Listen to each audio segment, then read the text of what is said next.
कारण मी इथं कविता सादर करावी अशी काही कल्पना नव्हती.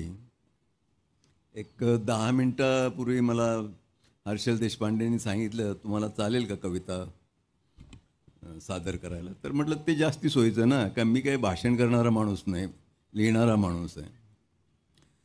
आजच्या या मराठी भाषा दिनाच्या निमित्ताने आपल्या मराठीपणाचं काही वैशिष्ट्य सांगणारी अशा काही ओळी मी आपल्या समोर सादर करतो.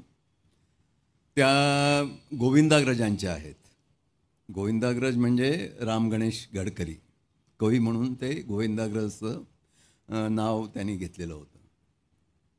हे आपल्या मराठीपणाचं सगळं वर्णन आहे आणि फार भेदक आहे असं मला वाटतं.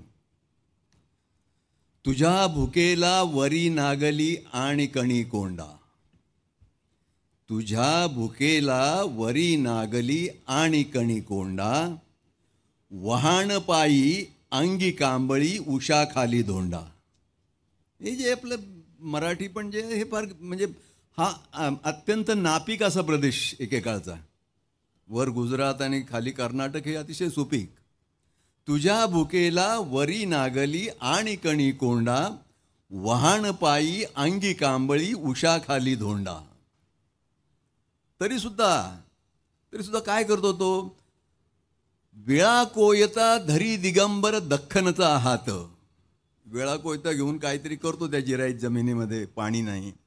वेळा कोयता धरी दिगंबर दख्खनचा हात, इकडे कर्नाटक हसतसे तिकडे गुजरात.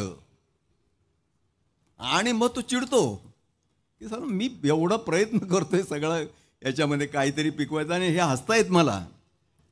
आणि मग आणि मराठा भाला घेई दख्खन कंगाल, आणि मराठा भाला घेई दख्खन कंगाल, इकडे इस्तंबूल थरारे तिकडे बंगाल.